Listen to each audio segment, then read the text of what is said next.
Hello everyone, today we're going to be ranking my top 5 bosses inside of Seppuku Wolf Overdoses Twice. This is an amazing game and I really wanted to talk about it as all From Software games are absolutely phenomenal. I just want to say before we start, thank you for 250 subscribers, it's amazing and absolutely phenomenal. I can't thank you all enough. I'll let you get on with the video now, hope you all enjoy. Number 5, The Guardian Ape. I know this is probably going to be a bit of a controversial one because I've seen that some people hate it and some people love it. Well, I'm on the side that love it. I adore a lot about this fight. While a lot of the boss is great, I can understand to a degree where some people have a bit of a problem with the erratic behaviour of the big monkey, but for me at least, I absolutely love both phases. I mean, how can you not have fun in the second phase, deflecting his attacks and his sword, him jumping in the air and you dodging at the right time, or perfectly understanding his dodges to dodge out the way, and then, or because you can, if you're precise with it, you can parry his melee attacks in the first phase, which can also come in helpful and increase his posture, which also is quite helpful. And then when you add the second phase where he picks up a bloody sword and starts flinging it around everywhere, and he picks up his own edge, you're like, oh, shinobi execution, oh, so very nice, good sir. And then he just picks up his, and he's like, oh, sorry, you thought you won. And he picks up his head and he pulls up a sword. It's for me, it's a really, really good fight and I thoroughly enjoyed it.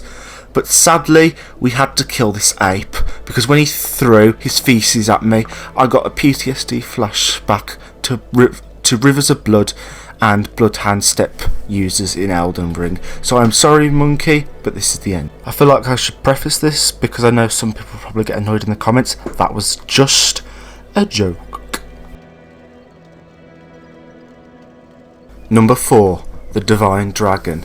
This is in my opinion the best gimmick boss that From Software has done, and the 4th best boss in Seppuku Wolf Overdoses Twice. This boss, I absolutely love it. It's not particularly hard, but the atmosphere, the music, the boss itself, how you pick up the lightning and you throw it at the dragon, getting posture, and it's absolutely amazing. Then when you climb up the sword and use the mortal blade to grant yourself tears, and the lore implications of just the divine realm and the divine dragon is just absolutely amazing. And and there's no negatives. There's only one negative that I can think of, and that this dragon is obviously he's an old hack. No, I'm just joking. Well, he is immortal, so he can't really be an old hack. That philosophy doesn't really work in this case. But it would have worked. It would have worked if it was anything else. The first phase of this is, I don't include it because I don't feel like it's really, I know you have to fight it to get to this, but I don't really class it as part of the, well, I don't know, I'm ranking the Divine Dragon as its own thing and not that thing that's before this. And I mean, jumping onto these trees like this, it's such an interesting fight, and I love it. I absolutely love it. And this, From Software, if you're watching this, anyone, this is how you do a gimmick boss. This is how you do it. Number 3, The Demon of Hatred. This is the other controversial pick that I was talking about in the Guardian Ape section. Now, I'm on the side that loves this one. There is people that hate it, and I think the main reason people don't like it is because you have to dodge a lot, and it's a lot more a Dark Souls-esque boss, but that didn't bother me that much. I know it's been hammered in your head for 50 hours that this is how you've got to play, this is Sekiro's style, and then that it works against the muscle memory, this boss.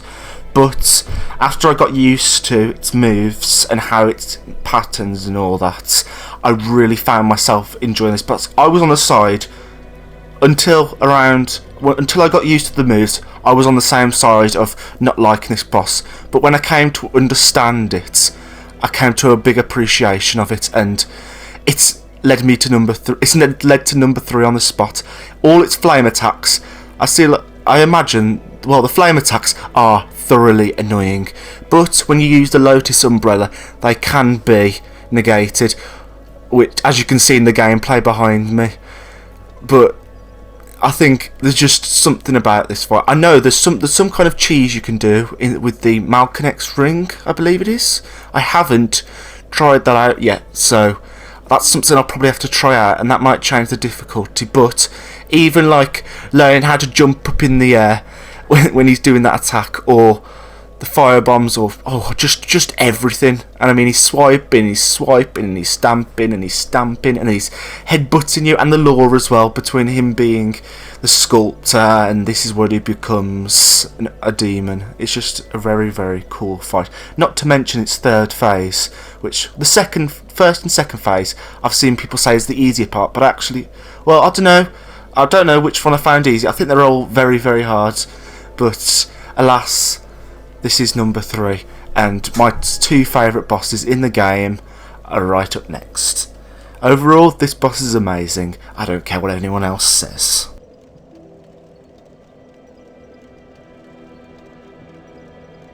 Number 2, Genichiro Ishin. This boss fight is one of the most memorable for me. This was when Sekiro clicked. This was like I think magnum opus is the right word? No, that's not the wrong word. Excuse Emerald Gecko's stupidity. What I'm trying to say is this was when Sekiro's combat clicked, and I really started to enjoy and understand how to parry, how to deflect, when to attack, and sort of get into the rhythm of the game, which then led me to love this game. And while I said Bloodborne not too long ago was my favourite game, this and Bloodborne, or Sekiro and Bloodborne, after playing Sekiro is a close, like, this Sekiro and Bloodborne are like tied at the moment. That's how much I love it, and I wouldn't have probably got into it as much if I didn't have this boss, because this was what got me hooked on this game. I would have still played the game, obviously, because I love From Software games, but there's just sort of satisfyingness of parrying, attacking, getting to this little dance that I love this game for. It's what made me love the other games, like in Bloodborne and in Sekiro. It's what made Lady Maria my favourite boss in the whole of the From Software series, and I have a game that fully revolves around this mechanic. And this was the boss battle that introduced me and made me truly understand and appreciate the dance that was this. Not to mention this, his third phase, it's also the first time we get introduced to the lightning of Tomoe, which is also coincidentally another one of my cool things. I mean, how can you not find it fun deflecting lightning? You're just not right in the head if you don't enjoy that. I'm just joking. You can not like it if you don't want to, but to me, it is one of my favourite parts. And as well, Lady Tomoe, which it's named after, well, because you know it's called the Way of Tomoe, is a really, really interesting lore character, and the lore surrounding Genichiro about him wanting to do anything to protect his land, and about him being a peasant before he was like adopted by the Ishin clan. Just everything about that, I love it, and that's what leads it to my second favourite on the list. Before we get on to number 1, I just want to say really quickly, thank you so much. I know I said this at the beginning of the video, but thank you so much for 250 subscribers, not to mention all the nice comments. Currently I think we're at 253 subscribers, and that blows my mind. Thank you everyone. If you do hate the video, please let me know down below.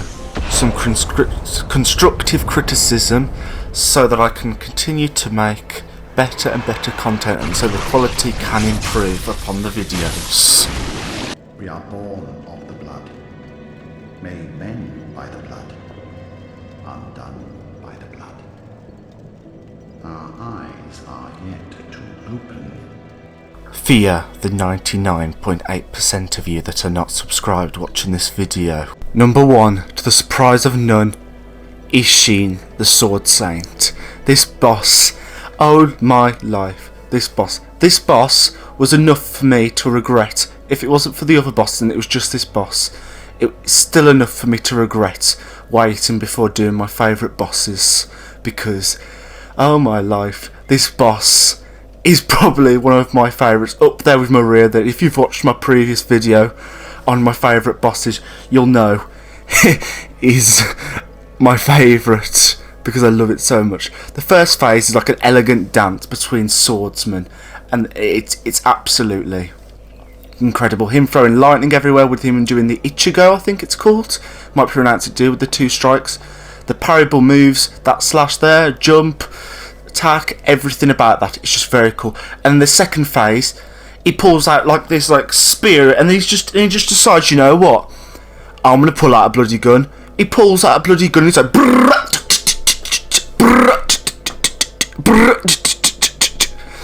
and bullets are going everywhere. He's doing wind attacks, and it's just everything. The lore implications of who Ishin is, him fighting you with the second mortal blade, the black mortal blade.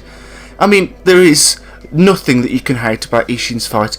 To the very the lightning deflection techniques, everything about this fight is absolutely amazing. And I mean, how can you not like his glaive? I want the glaive. You know what? The only thing that I don't like about this game is that I don't get Genichiro's bow. That's something I forgot to say in that section. Anyway, but I mean, look at his gun, man. My first thought, I'll tell you my first thought when I saw the gun. I was like, it was on my blind playthrough. I thought, who in their bloody right mind gave this old geezer a gun? I know it sounds very rude, but I'm being brutally honest here with you. I mean, how can you not? He's flinging waves of wind. There's lightning going around, not to mention the music, the lightning in the background, winds going everywhere. It's just a perfect fight, and it's one of my favourite fights in the entire series.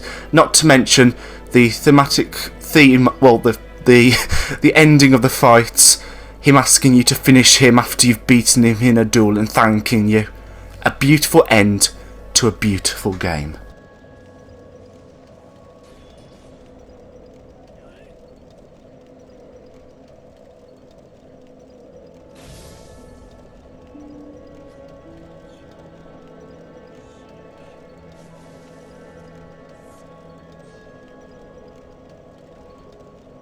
Before we go, I wanted to say an honourable mention to my 2 best friends, the Sabumaru prosthetic skill tree and the Spear prosthetic skill tree. They aren't just prosthetics to me, they're my best friends. Anyway, I hope you all did enjoy the video. There should be some end screens on the screen right now. And yeah, I'll let Annalise say the outro this time. Nah, I'll do it. See you all in the waking world, everyone in the waking world.